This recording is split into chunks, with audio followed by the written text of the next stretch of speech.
핏줄은 맞는 것 같네. 그 말은 칭찬도 축하도 아니었고 은주는 그 한마디에 가슴이 철렁 내려앉았습니다. 은주는 힘겹게 고개를 돌려 남편을 바라봤습니다. 아이를 보여달라고 수고했다는 말 한마디라도 듣고 싶었습니다. 이제 내 할 일은 끝났어. 서금내는 침대 앞으로 다가와 은주를 내려다봤습니다. 박정우가 아무런 경고도 없이 발을 들어 올렸습니다. 그리고 갓 출산한 은주의 몸을 거칠게 걷어찼습니다. 몸은 제대로 가누지도 못한 채 바닥으로 떨어졌고 숨이 턱 막혔습니다. 정우 씨, 지금 뭐 하시는 거예요? 은주는 바닥에 웅크린 채 숨을 몰아쉬었습니다. 그때 서금례가 은주에게 다가왔습니다. 그녀는 주저함 없이 은주의 머리채를 움켜쥐었습니다. 대리모 주제에 어디서 말대답이야. 애 낳았으면 내 역할은 다 한 거야. 은주는 떨리는 손으로 바닥을 짚으며 아이 쪽으로 기어가려 했습니다. 애한테 손대지 마. 서금례의 차가운 말이 은주의 움직임을 멈추게 했습니다.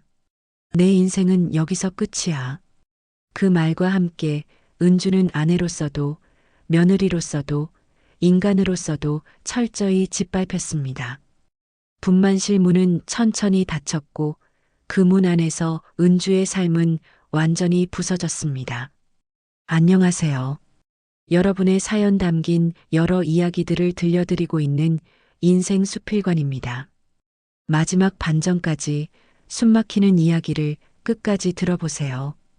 구독과 좋아요, 알림 설정은 영상 제작에 큰 힘이 됩니다. 자, 그럼 오늘의 사연 함께 들어보시죠. 강은주는 산부인과 분만실 침대 위에 누워 있었습니다. 희미하게 떨리는 형광등 불빛 아래에서 은주의 얼굴은 종이장처럼 창백했고 숨을 들이쉴 때마다 입술이 파르르 떨렸습니다. 진통은 이미 몇 시간을 넘기고 있었고 허리와 배를 가르는 통증은 더 이상 숫자로 셀 수 없을 만큼 반복되고 있었습니다. 은주는 이를 악물고 천장을 바라보며 숨을 고르려 애썼습니다. 고통보다 더 무서운 건 이 아이를 낳고 난 뒤 자신에게 어떤 일이 기다리고 있을지 모른다는 불안이었습니다. 은주는 이 집안에 들어온 날부터 늘 조심스러웠습니다. 말 한마디, 숨 한 번도 눈치를 보며 살아왔고 시어머니 서금내의 눈빛 하나에도 몸을 낮춰야 했습니다. 남편 박정우는 늘 조금만 참아라는 말로 모든 걸 덮어버렸고 은주는 그 말이 사랑이라 믿으려 애써왔습니다. 오늘만큼은 아이를 낳았으니 사람 대접을 받을 수 있지 않을까. 은주는 마음속 깊은 곳에서 아주 작은 기대를 품고 있었습니다. 힘주세요. 의료진의 차분한 목소리가 들렸고 은주는 마지막 남은 힘을 끌어모았습니다. 몸이 두 동강 나는 듯한 고통 속에서 은주는 비명을 삼키며 몸을 웅크렸습니다. 그 순간 분만실 안을 찢는 듯한 울음소리가 울려 퍼졌습니다. 신생아의 울음이었습니다. 아이 나왔습니다. 간호사의 말과 함께 작은 생명이 세상의 모습을 드러냈습니다. 아이의 울음은 힘찼고 그 소리는 분만실을 가득 채웠습니다. 은주는 흐릿해진 시야 속에서도 그 울음소리를 들으며 눈을 감았다 떴습니다. 가슴 깊은 곳에서 안도의 숨이 터져나왔고 눈가로 뜨거운 눈물이 흘러내렸습니다. 도연아. 은주의 입술이 거의 움직이지 않은 채 아이의 이름을 불렀습니다. 잠시 후 분만실 문이 열리는 소리가 들렸습니다. 박정우와 서금례가 안으로 들어왔습니다. 박정우는 팔짱을 낀 채 무표정하게 서 있었고 서금례는 주변을 둘러보며 인상을 찌푸렸습니다. 그녀의 시선은 은주를 스치듯 지나 아이에게로 향했습니다. 그러나 그 눈빛에는 기쁨도 감격도 없었습니다. 서금례는 아이를 가까이서 들여다보며 낮게 중얼거렸습니다. 핏줄은 맞는 것 같네.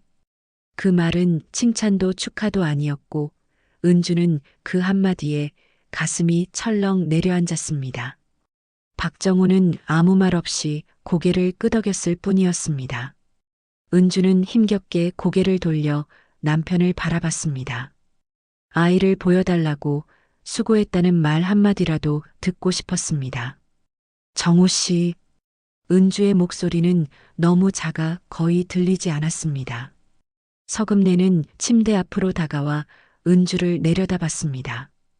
그 시선은 차갑고 냉정했습니다. 이제 내 할 일은 끝났어. 그 말에 은주의 눈이 커졌습니다. 어머니 무슨 말씀이세요? 은주는 떨리는 목소리로 물었습니다. 그러나 그 질문에 답이 돌아오기 전 믿을 수 없는 일이 벌어졌습니다.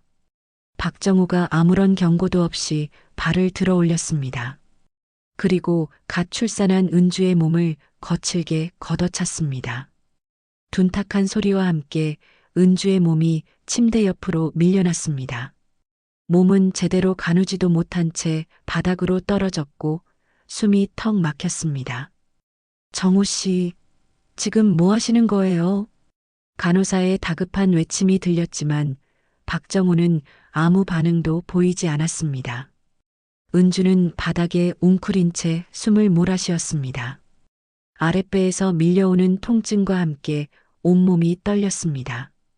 그때 서금례가 은주에게 다가왔습니다. 그녀는 주저함 없이 은주의 머리채를 움켜쥐었습니다. 거칠게 잡아당겨지는 순간 은주의 고개가 뒤로 젖혀졌고 눈앞이 하얘졌습니다. 대리모 주제에 어디서 말대답이야.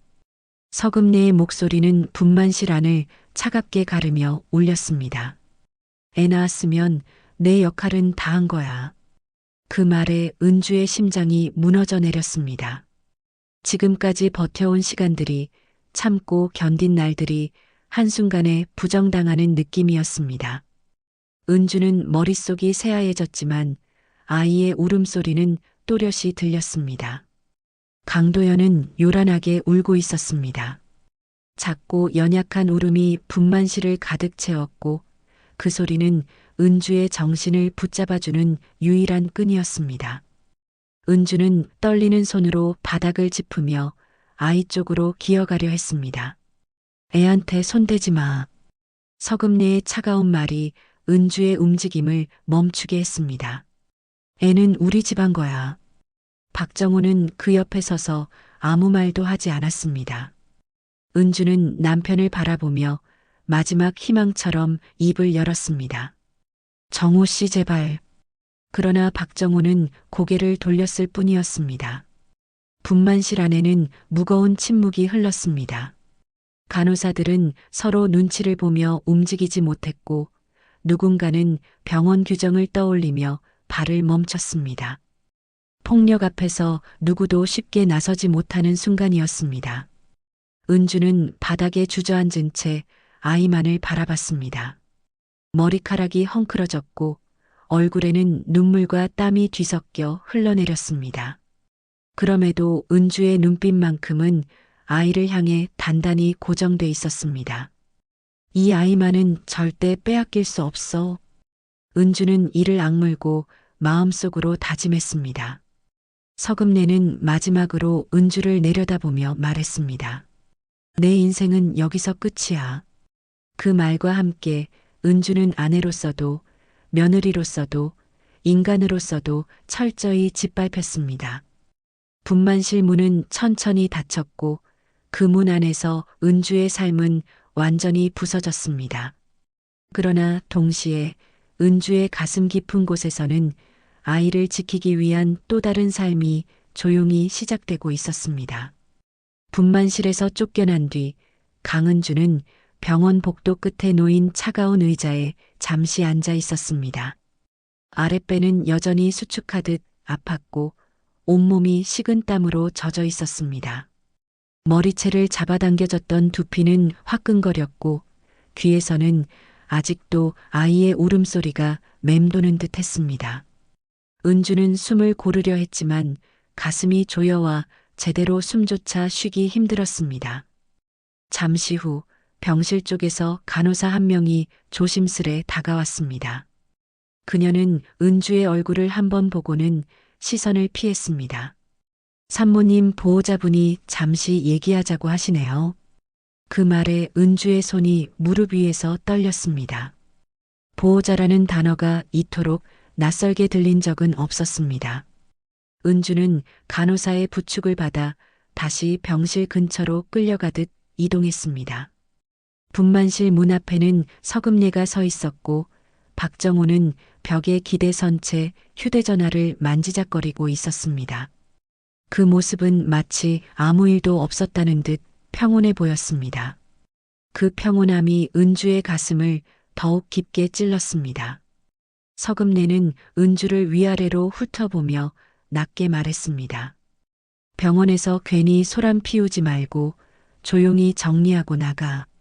그 말에 은주의 눈이 흔들렸습니다. 어머니 아이는요? 은주는 간신히 입을 열어 물었습니다. 서금례의 얼굴이 굳어졌습니다. 아이는 여기 남아. 그 짧은 말 한마디에 은주의 심장이 내려앉았습니다. 박정호는 그 옆에서 아무 말도 하지 않았고 시선조차 은주에게 주지 않았습니다. 제가 안아보기만이라도 하면 안 돼요?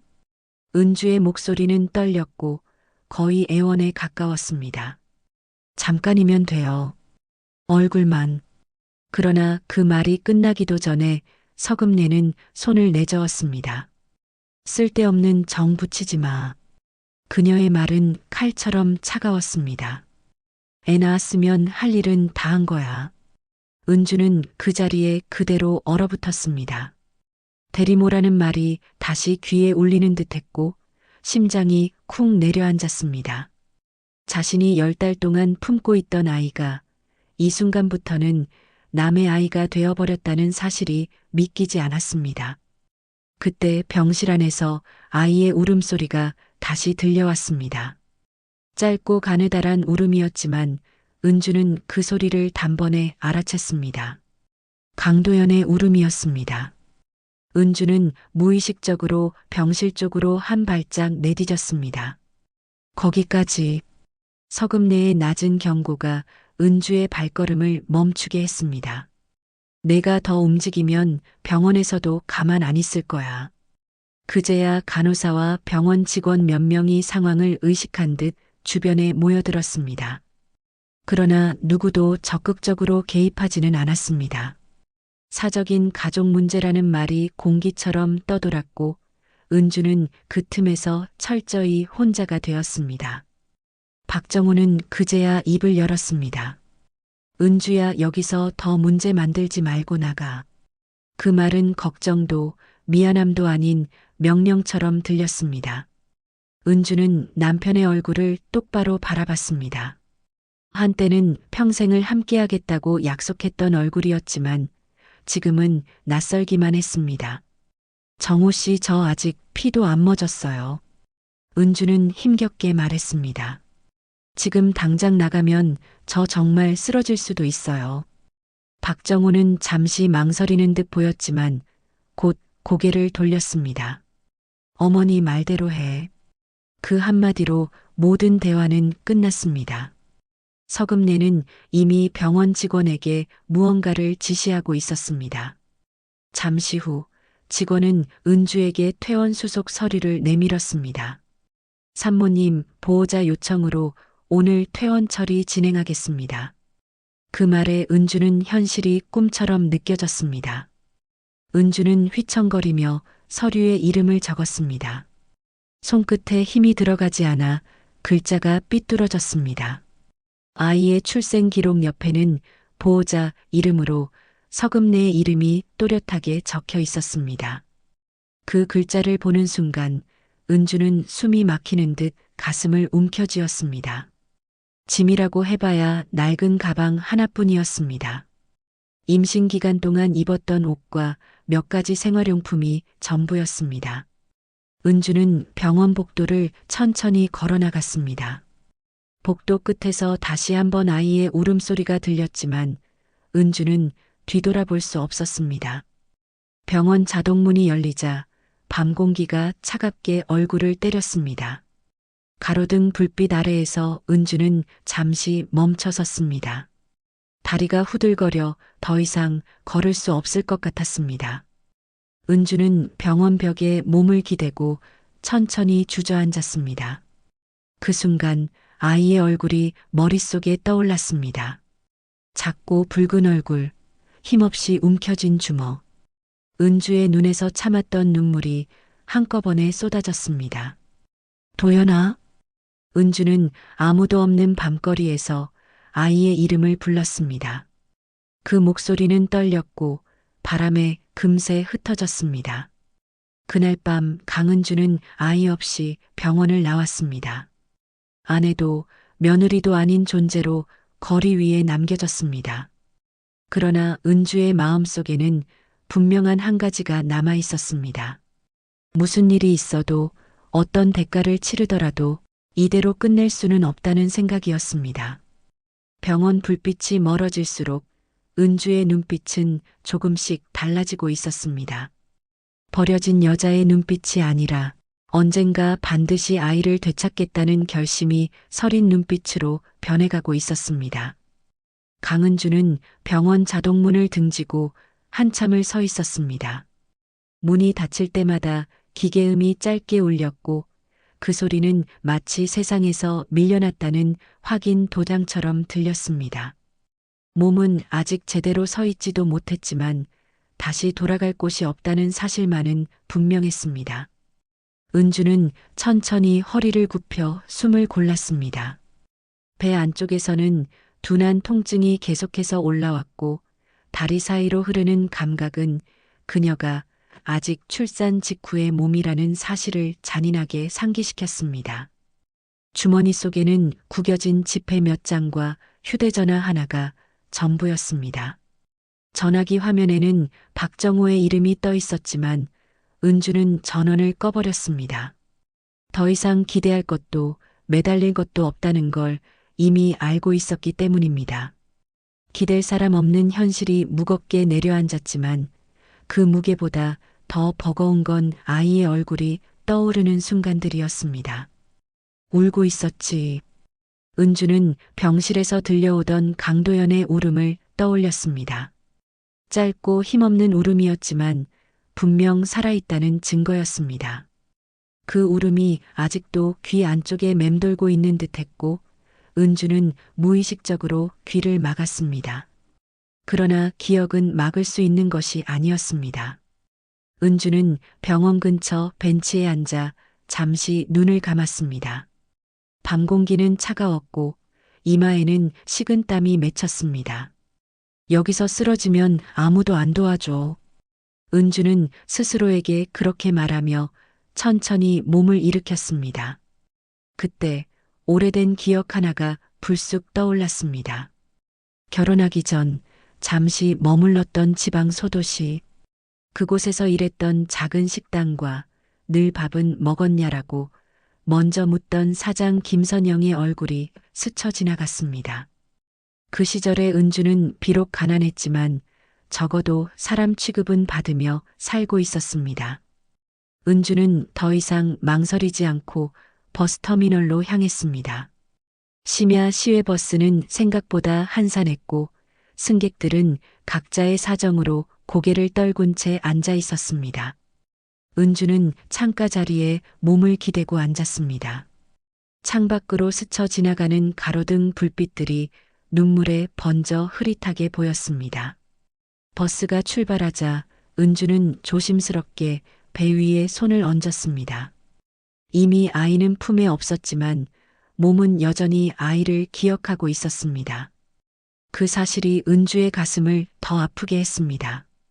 엄마가 꼭 다시 갈게. 은주는 아무 소리도 내지 않고 속으로만 되뇌었습니다. 새벽녘 버스가 종착지에 도착했을 때 은주는 거의 탈진 상태였습니다.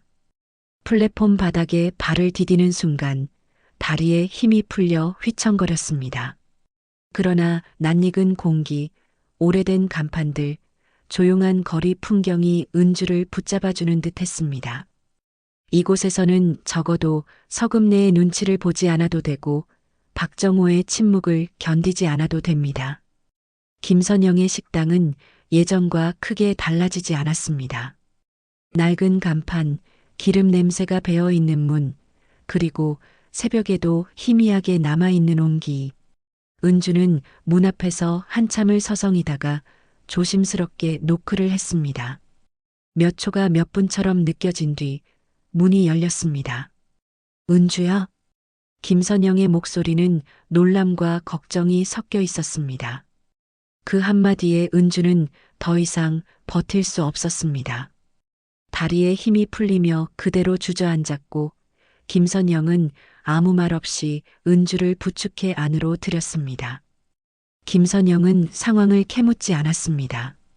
그저 따뜻한 물을 데워주고 이불을 꺼내 은주를 눕혔습니다. 지금은 쉬어. 말은 나중에 해도 돼. 그 말은 명령이 아니라 배려였고 은주는 그 배려 앞에서 조용히 눈물을 흘렸습니다. 밤이 깊어졌지만 은주는 좀처럼 잠들지 못했습니다. 눈을 감으면 병실 장면이 떠올랐고 서금네의 목소리가 귓가에 맴돌았습니다. 머리채를 잡아당기던 손의 감각, 바닥의 차가운 온기, 그리고 아이의 울음. 은주는 몸을 웅크린 채 이를 악물었습니다. 며칠이 지나자 은주는 조금씩 몸을 움직이기 시작했습니다. 김선영은 무거운 일은 맡기지 않았고 설거지나 간단한 준비만 시켰습니다. 그 사소한 배려들이 은주의 마음을 더 올렸습니다.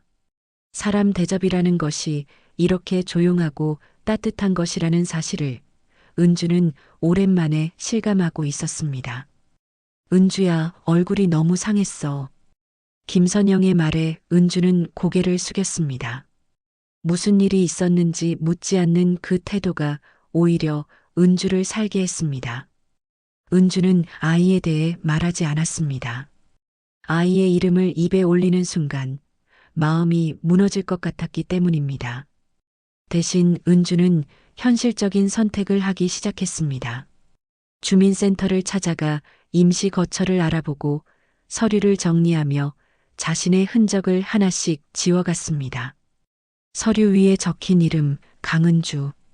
그 이름이 낯설게 느껴질 만큼 은주는 과거의 자신과 멀어지고 있었습니다. 아이의 기록은 은주의 손에 없었고 그 사실은 칼날처럼 아팠습니다. 그러나 지금은 살아남는 것이 먼저였습니다. 밤마다 은주는 혼자 앉아 아이를 떠올렸습니다. 짧게 안았던 순간의 체온, 손가락을 움켜쥐던 감각. 그 모든 것이 아직 몸 어딘가에 남아있는 듯 했습니다. 지금은 숨을 고르는 거야. 은주는 스스로에게 그렇게 말했습니다. 도망친 것이 아니라 살아남기 위해 잠시 숨은 것이라고. 강은주는 그렇게 세상에서 사라졌습니다. 박정우와 서금네의 세계에서 강은주는 더 이상 존재하지 않는 사람이 되었습니다. 하지만 다른 곳에서는 아이를 되찾기 위해 버티고 견디고 다시 일어설 여자가 조용히 숨을 고르고 있었습니다. 그리고 그 숨은 언젠가 반드시 세상을 뒤흔들 숨이 될 준비를 하고 있었습니다. 강은주가 사라진 뒤로도 박정호의 집안은 여전히 잘 사는 집의 외형을 유지하고 있었습니다. 대문은 매일 같은 시간에 열리고 닫혔고 집안에는 늘 정갈하게 정리된 거실과 반듯한 가구들이 자리하고 있었습니다. 서금네는 아침마다 어김없이 일어나 머리를 단정히 빗고 평소처럼 진한 립스틱을 바른 채 거실 소파에 앉아 신문을 펼쳤습니다. 신문을 넘기는 손놀림은 변함이 없었지만 글자가 눈에 들어오는지는 알 수 없었습니다. 그녀의 관심은 활자보다도 집안의 기류, 그리고 아들 박정호의 표정 변화에 더 쏠려 있었습니다. 박정호는 점점 말수가 줄어들고 있었습니다. 출근을 한다고 집을 나설 때도 예전처럼 넥타이를 매만지며 거울 앞에 서 있지 않았습니다. 차에 오르기 전 잠시 멈춰서서 깊게 한숨을 쉬는 날이 잦아졌고 휴대전화는 하루에도 수십 번씩 울렸습니다. 정우는 전화를 받을 때마다 목소리를 낮췄고 통화가 끝난 뒤에는 늘 미간을 찌푸린 채 한동안 움직이지 못했습니다. 서금래는 그런 모습을 보면서도 애써 모른 척했습니다. 사람이 바쁠수록 티를 내면 안 되는 거야. 그녀는 아침 식탁에서 습관처럼 말했고 그 말은 위로가 아니라 훈계였습니다. 박정호는 고개를 끄덕이며 밥을 삼켰지만 음식은 거의 넘어가지 않았습니다. 문제는 회사 안에서부터 서서히 드러나기 시작했습니다. 연대보증을 섰던 거래처 하나가 먼저 흔들리더니 연쇄적으로 다른 곳들에서도 이상 신호가 나타났습니다. 박정호가 회의실에 들어설 때마다 예전에는 먼저 말을 걸던 사람들이 시선을 피했습니다. 회의 자리에서는 결정권이 슬그머니 다른 사람에게 넘어갔고 박정호는 점점 이름만 있는 자리에 앉아 있게 되었습니다. 어느 날 밤 박정호는 결국 서금래 앞에서 조심스럽게 입을 열었습니다. 어머니, 요즘 회사 쪽이 조금 불안합니다. 서금래는 숟가락을 내려놓고 아들을 바라봤습니다. 불안하다는 말, 난 제일 싫어해. 그 목소리는 차분했지만 그 안에는 이미 날이 서 있었습니다. 박정호는 한참을 망설이다가 말을 이었습니다. 보증 섰던 곳에서 문제가 터졌어요. 자금이 묶일 가능성이 큽니다. 서금래는 잠시 아무 말도 하지 않았습니다. 그 침묵이 길어질수록 박정호의 어깨는 더 움츠러들었습니다. 그럼 정리하면 되잖아. 서금래의 말은 간단했습니다. 사람 하나 잘라내면 끝나는 문제를 왜 이렇게 끌어? 그 말에 박정호는 입술을 깨물었습니다. 이미 정리할 수 있는 단계가 아니라는 걸 그는 알고 있었기 때문입니다. 며칠 뒤 이재문이 집으로 찾아왔습니다. 예전처럼 웃으며 들어오던 모습은 온데간데 없고 그의 얼굴에는 초조함이 그대로 드러나 있었습니다. 서금래는 그를 소파에 앉히며 차를 내왔지만 차를 마시는 손은 미세하게 떨리고 있었습니다. 상황이 생각보다 심각합니다. 이재문의 첫마디에 거실 공기가 한순간에 무거워졌습니다. 채권단에서 이미 움직이고 있습니다. 다음 달 안에 정리가 안 되면 집까지 영향이 갈 수 있습니다. 무슨 소리야? 서금래의 목소리가 낮게 깔렸습니다. 여기가 어떤 집인데 그런 말이 쉽게 나와. 그 말은 부정이었고 동시에 현실을 인정하지 않겠다는 선언이었습니다. 이재문은 고개를 숙인 채 말을 이었습니다. 이미 몇 군데에서는 손을 떼겠다는 이야기가 나왔습니다. 사람들이 예전 같지 않습니다. 그날 이후 집안에는 눈에 보이지 않는 균열이 빠르게 번져갔습니다. 우편함에는 낯선 봉투들이 쌓이기 시작했고 그 중에는 빨간 도장이 찍힌 서류들도 섞여 있었습니다. 박정호는 그것들을 몰래 숨기려 했지만 서금래의 눈을 완전히 피할 수는 없었습니다. 이게 다 뭐야? 서금래가 봉투 하나를 집어들며 물었습니다. 박정호는 결국 고개를 숙였습니다. 그 순간 서금래의 얼굴이 처음으로 일그러졌습니다. 며칠 뒤 정장을 입은 사람들이 집으로 찾아왔습니다. 그들은 예의를 갖췄지만 단호했고 서류를 하나씩 내밀며 절차를 설명했습니다. 차 앞 압류 정리라는 단어가 차례로 흘러나왔고 서금래의 손끝이 굳어갔습니다. 지금 나를 무시하는 거야? 서금래의 목소리가 높아졌지만 상대는 흔들리지 않았습니다. 그들은 체면이 아니라 법을 들고 있었고 서금래는 그 사실을 처음으로 실감했습니다. 그날 이후 집안의 물건들이 하나둘 정리되기 시작했습니다.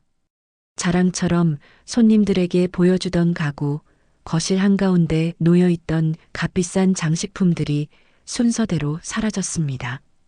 서금래는 그것들을 바라보며 입술을 꽉 깨물었습니다. 마치 자신의 일부가 잘려나가는 것 같은 기분이 들었기 때문입니다. 밤이 되면 서금내는 좀처럼 잠을 이루지 못했습니다. 불을 끄고 누우면 이상하게도 병원의 냄새가 떠올랐습니다. 차가운 바닥, 형광등 불빛, 그리고 그 위에 쓰러져 있던 강은주의 모습. 서금내는 그 장면을 애써 밀어내며 중얼거렸습니다. 괜한 생각이야. 다 필요해서 한 일이었어. 그러나 생각은 쉽게 사라지지 않았습니다. 손주의 울음소리가 귓가에 맴도는 듯했고 가슴 한쪽이 이유 없이 조여왔습니다. 그 아이를 한 번도 안아본 적 없다는 사실이 이제 와서 묘하게 걸렸습니다. 박정호 역시 무너지고 있었습니다. 회사에서는 더 이상 중심이 아니었고 집에서는 아무 말도 할 수 없는 사람이 되어갔습니다. 어느 날 밤 그는 혼자 술을 마시다 바닥에 주저앉았습니다. 그때 내가 왜 그랬을까? 그의 중얼거림은 허공으로 흩어졌습니다. 서금내는 문틈으로 그 모습을 바라보다가 조용히 돌아섰습니다. 그녀는 창가에 서서 한참 동안 어둠을 바라봤습니다. 그리고 아주 잠깐 강은주가 아이를 안고 있었을지도 모를 어딘가를 상상했습니다. 그 순간 서금내는 아직 알지 못했습니다. 지금 무너지고 있는 것이 단순한 재산이나 체면이 아니라 자신이 평생 옳다고 믿어왔던 방식 자체라는 사실을요. 집안이 무너지고 있다는 사실을 서금내가 더 이상 부정하지 못하게 된 건 집안에서 소리가 사라졌을 때였습니다. 예전에는 늘 사람 기척이 있었고 전화벨이 울렸고 방문객이 드나들며 말소리가 끊이지 않았습니다. 하지만 어느 순간부터 거실은 지나치게 조용해졌고 그 정적은 평온이 아니라 숨막히는 불안으로 변해 있었습니다. 서금내는 아침에 눈을 뜨면 가장 먼저 집안을 둘러봤습니다. 아무 일도 없다는 듯 유지되는 가구 배치, 깔끔하게 정리된 바닥, 먼지 하나 없이 닦여 있는 유리 테이블. 그러나 조금만 눈을 돌리면 이미 비어버린 자리들이 눈에 띄었습니다. 거실 한가운데 있던 장식장은 반쯤 비어 있었고 예전 같으면 손님이 올 때마다 꺼내 자랑하던 도자기들은 사라지고 없었습니다. 서금내는 그 빈자리를 볼 때마다 마음이 불편해졌습니다. 무언가 잘려나간 듯한 기분이 들었고 그 감정은 분노로 바뀌었다가 다시 불안으로 가라앉았습니다. 그녀는 여전히 체면을 지키고 싶었지만 체면을 지켜줄 무대 자체가 조금씩 사라지고 있다는 사실을 부정할 수 없었습니다. 박정우는 점점 집에 머무는 시간이 길어졌습니다. 출근을 한다고 나가던 날보다 집안에서 서성이는 날이 더 많아졌습니다. 정우는 거실을 몇 번이나 오가며 창밖을 바라보았고 휴대전화 화면을 켰다 껐다 하기를 반복했습니다. 더 이상 걸려오는 전화가 없다는 사실이 그에게는 실패를 공식적으로 통보받은 것처럼 느껴졌습니다. 오늘은 안 나가니? 서금내가 조심스럽게 물었을 때 박정우는 잠시 말이 없었습니다. 회사에서 연락이 없어요. 그 말은 담담했지만 그 안에는 포기와 체념이 섞여 있었습니다. 서금내는 그 말을 듣고도 한동안 아무 대답을 하지 못했습니다. 아들이 회사에 나가지 않는다는 사실은 곧 이 집안이 더 이상 굴러가지 않는다는 뜻이었기 때문입니다. 며칠 뒤 박정우는 정식으로 통보를 받았습니다. 계약 종료, 직무 해제, 그리고 책임 문제에 대한 후속 연락. 정우는 그 서류를 집으로 가져와 테이블 위에 내려놓았습니다. 서금내는 한 장 한 장 그 서류를 넘겨보며 점점 숨이 가빠지는 것을 느꼈습니다. 이게 끝이라는 거야? 서금내의 목소리는 자신도 모르게 떨렸습니다. 박정우는 고개를 끄덕일 뿐이었습니다. 그날 저녁 집안에는 말이 없었습니다. 밥상 위에는 음식이 놓여 있었지만 숟가락이 거의 움직이지 않았습니다. 서금내는 음식을 씹는 둥 마는 둥 하며 아들을 힐끔힐끔 바라봤습니다. 예전 같으면 이런 상황에서도 아들을 다그쳤을 그녀였지만 지금은 무슨 말을 해야 할지조차 알 수 없었습니다. 며칠 뒤 또 하나의 일이 터졌습니다. 채권자 측에서 정식으로 통보를 보내온 것입니다. 차압 대상 목록에는 집안의 가구들 뿐 아니라 이 집 자체도 포함되어 있었습니다. 서금내는 그 서류를 손에 쥐고 한참을 서 있었습니다. 손끝이 차갑게 식어갔고 다리에 힘이 풀려 소파에 주저앉았습니다. 그제야 그녀는 깨달았습니다. 이제는 견디면 된다는 말로 버틸 수 있는 단계가 아니라는 것을요. 그날 밤 박정호는 갑작스러운 통증으로 쓰러졌습니다. 가슴을 움켜쥔 채 숨을 제대로 쉬지 못했고 서금내는 떨리는 손으로 구급차를 불렀습니다. 병원 복도에서 기다리는 동안 서금내는 유난히도 차가운 형광등 불빛을 올려다보고 있었습니다. 이 공간은 낯설지 않았습니다. 얼마 전, 아니 그렇게 오래되지도 않은 날, 이 병원 어딘가에서 강은주가 아이를 낳고 쓰러져 있었을 것입니다. 박정호는 큰 고비는 넘겼지만 의사는 당분간 무조건 안정을 취해야 한다고 말했습니다. 이 상태로 무리하면 더 큰 문제가 생길 수 있습니다. 그 말에 서금내는 아무 대답도 하지 못했습니다. 병실에서 잠든 아들을 바라보며 서금내는 처음으로 자신이 너무 늙었다는 생각을 했습니다. 언제나 중심에 서 있다고 믿었지만 정작 모든 것이 무너지는 순간에는 아무것도 할 수 없다는 사실이 서금내의 가슴을 깊게 찔렀습니다. 집으로 돌아온 그날 밤 서금내는 잠을 이루지 못하고 거실을 서성였습니다. 벽에 걸린 액자, 장식장 위에 빈 공간, 그리고 조용히 울리는 시계 소리. 그때 문득 아주 사소한 기억 하나가 떠올랐습니다. 분만실에서 들리던 아이의 울음소리. 그 울음은 분명 짧았고 강했으며 이상하리만큼 오래 귀에 남아 있었습니다. 그 애는 지금 어디에 있을까? 서금내는 그 생각을 하자마자 스스로를 꾸짖었습니다. 쓸데없는 생각하지 마. 그러나 마음은 말을 듣지 않았습니다. 서금내는 서랍을 열었습니다. 그 안에는 그동안 손대지 않고 밀어 넣어두었던 서류들이 들어 있었습니다. 결혼 관련 문서, 병원 기록, 출산 동의서, 서류를 하나씩 넘기던 그녀의 손이 어느 순간 멈췄습니다. 아이의 출생 기록이었습니다. 아버지 이름 아래에 박정호, 어머니 이름 아래에 강은주, 그리고 아이의 이름 강도현. 서금내는 그 이름을 한참 동안 바라봤습니다. 글자가 눈에 들어오지 않을 만큼 오래, 마치 그 이름이 자신을 시험하는 것처럼 느껴질 정도로요. 도현? 서금내는 아주 작게, 거의 숨처럼 그 이름을 불렀습니다. 그 순간 그녀의 머릿속에는 지금까지 지켜왔다고 믿었던 모든 기준들이 흔들리기 시작했습니다. 가문, 체면, 권위. 그 모든 것들이 지금 이 순간에는 아무 의미도 없는 껍데기처럼 느껴졌습니다.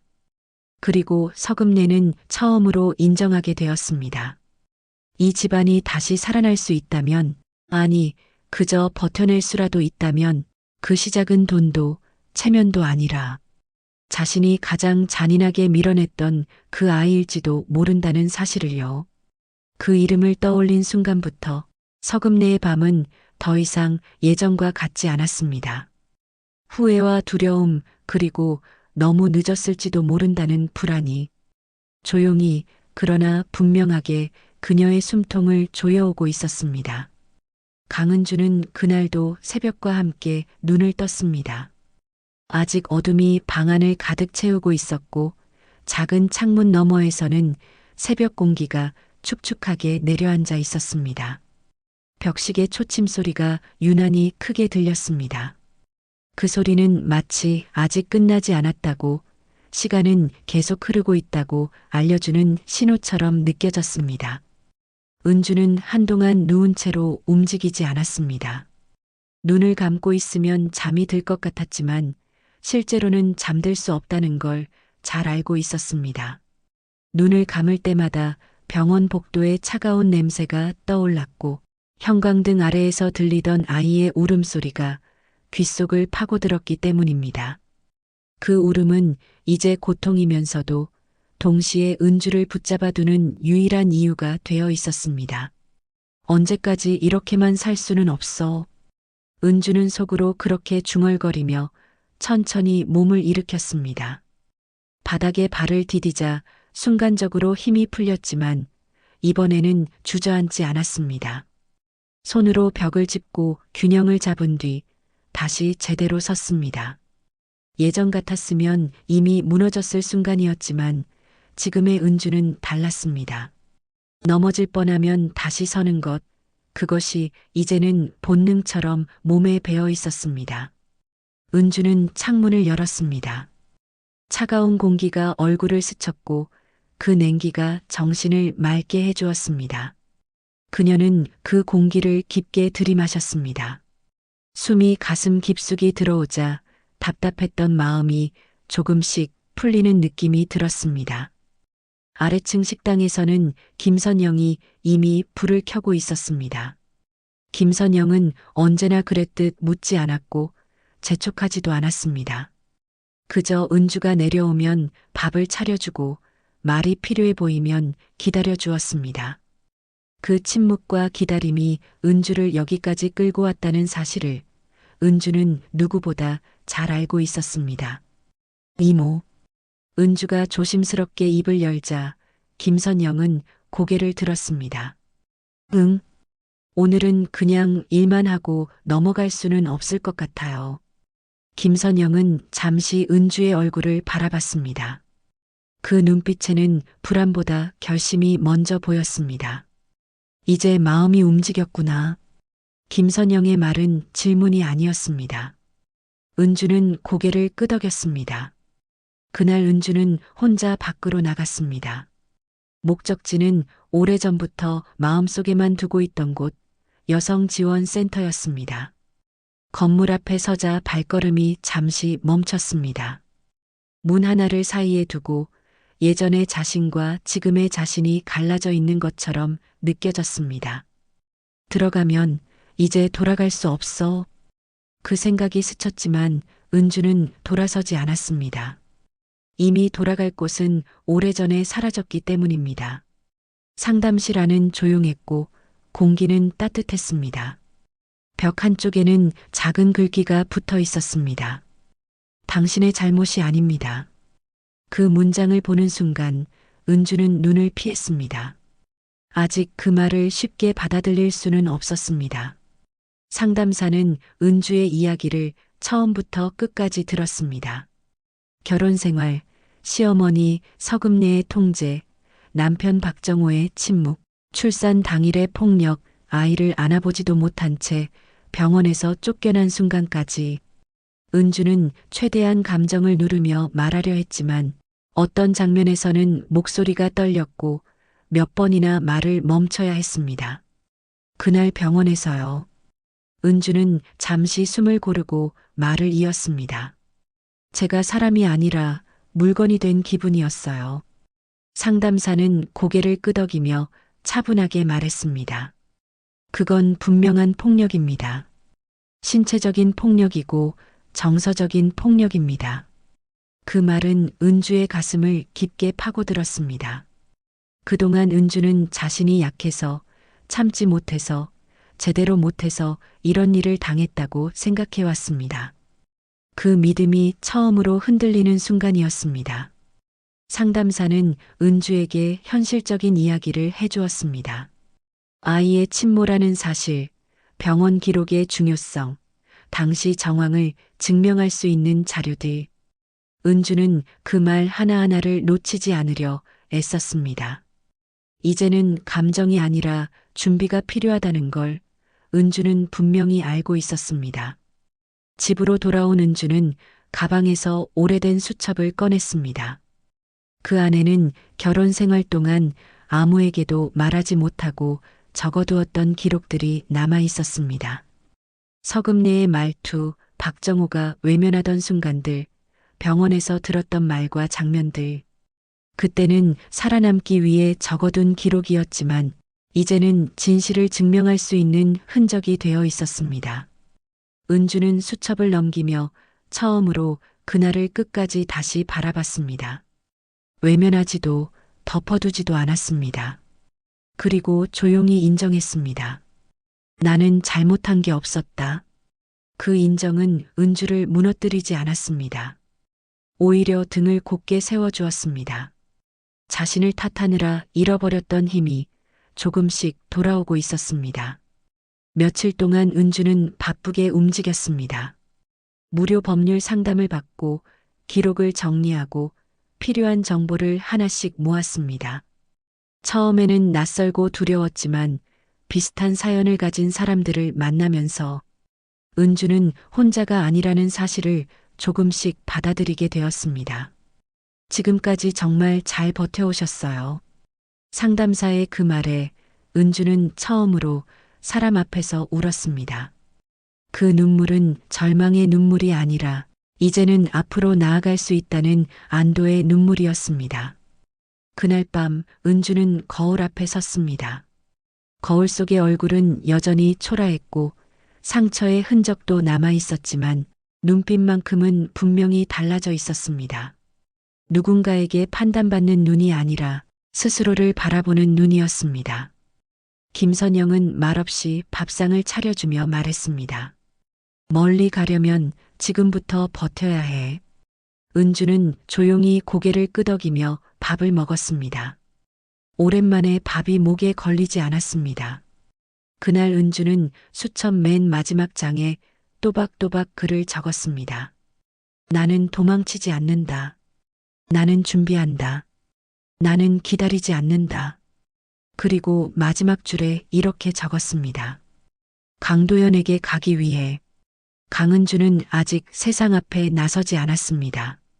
하지만 이미 마음속에서는 한번 완전히 일어섰습니다. 이제 남은 것은 천천히 그러나 반드시 앞으로 나아가는 일이었습니다. 서금네가 처음으로 집안이 낯설다고 느낀 날은 집안에 남아있던 마지막 가구가 빠져나간 다음 날이었습니다. 거실은 지나치게 넓어 보였고 소리가 울릴 만큼 텅 비어 있었습니다. 발걸음을 옮길 때마다 바닥에서 울리는 소리가 마치 이 집이 이제 더 이상 자신들의 것이 아니라는 사실을 확인시켜 주는 것 같았습니다. 서금네는 소파 대신 남아있던 의자 하나에 앉아 한동안 움직이지 않았습니다. 손에 쥔 찻잔은 이미 식어 있었지만 그녀는 그 사실조차 느끼지 못했습니다. 눈앞에는 자연스럽게 과거의 장면들이 겹쳐졌습니다. 이 집이 가장 번듯했을 때 사람들이 모여들고 체면이 오르내리던 시절, 그 중심에는 늘 자신이 있었습니다. 사람은 자리를 알아야 해. 분수를 지켜야 오래가는 거야. 서금네는 평생 그렇게 살아왔고 그 말이 틀린 적이 없다고 믿어왔습니다. 적어도 지금 이 순간이 오기 전까지는 말입니다. 박정호는 그날도 늦은 오후에야 집으로 돌아왔습니다.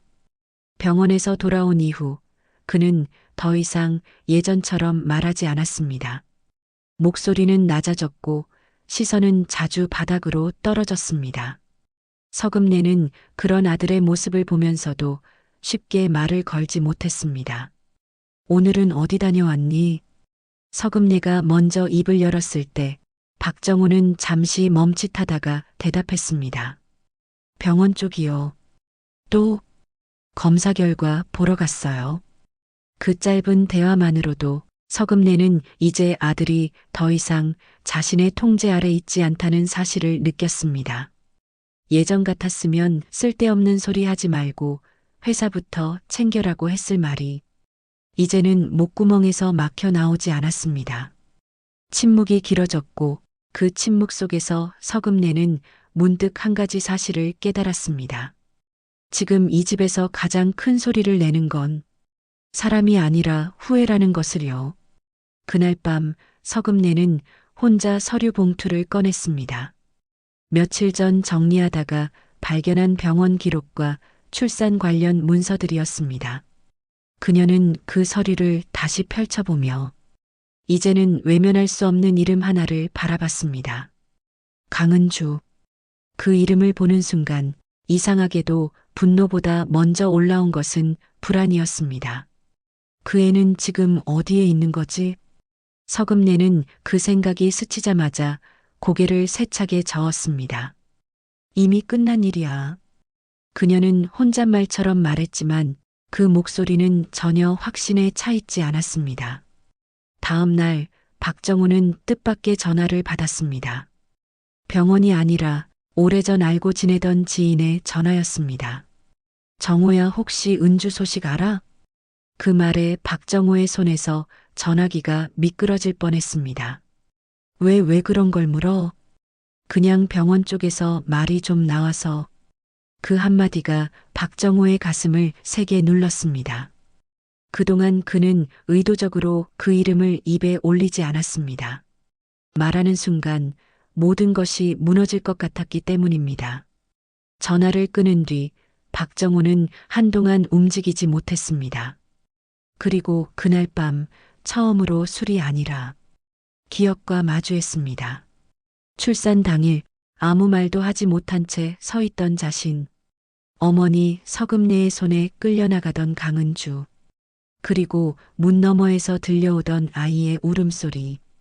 그때 내가 왜 아무 말도 안 했지? 그 말은 혼잣말이었지만 이제는 도망칠 수 없는 질문이었습니다. 며칠 후 서금내는 처음으로 누군가에게 전화를 걸었습니다. 그동안 관계를 유지해왔던 병원 관계자였습니다. 그때 며느리 말이야.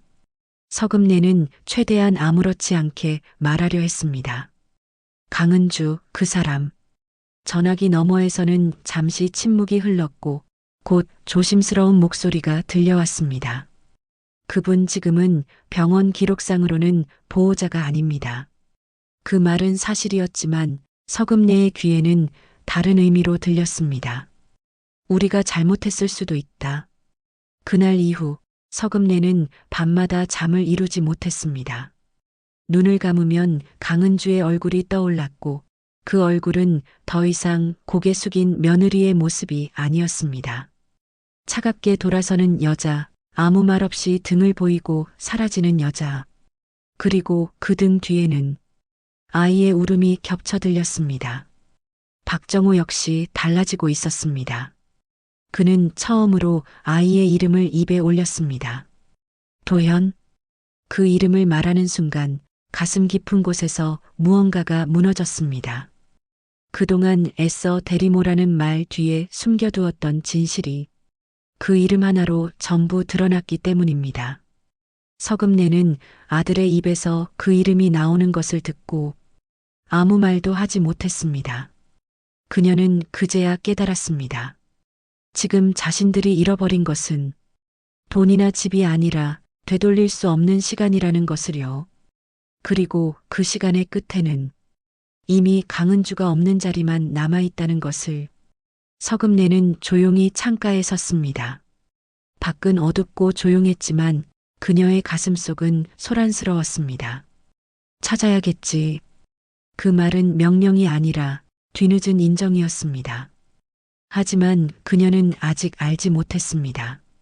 이미 찾는 쪽과 준비를 끝낸 쪽의 입장이 완전히 뒤바뀌었다는 사실을요. 강은주는 더 이상 쫓기는 사람이 아니었습니다. 그리고 이 집안은 이제 막 진짜 후회의 입구에 들어서고 있었습니다. 서금내가 그날 아침 눈을 떴을 때 집안은 이상하리만큼 조용했습니다. 예전 같으면 이 시간에도 들리던 소리들이 있었습니다. 주방에서 물 끓는 소리, 전화벨, 누군가의 발걸음. 하지만 지금은 아무 소리도 없었습니다. 정확히 말하면 사람의 소리가 사라진 상태였습니다. 서금내는 침대에서 한참을 앉아 있다가 천천히 일어났습니다. 몸이 무거웠고 관절이 쑤셨습니다. 그동안 이런 몸의 신호를 무시하며 살아왔지만 이제는 무시할 수 없을 만큼 선명해졌습니다. 거실로 나가자 텅 빈 공간이 그녀를 맞았습니다. 가구가 빠져나간 자리마다 바닥에 남은 자국들이 마치 이 집이 겪은 시간을 그대로 드러내고 있는 것 같았습니다.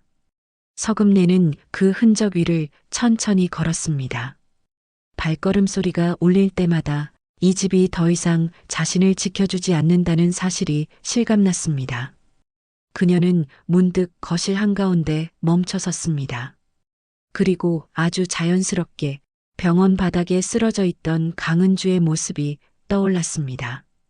피곤에 절어있던 얼굴, 아직 회복되지 않은 몸으로 아이를 낳은 직후의 모습.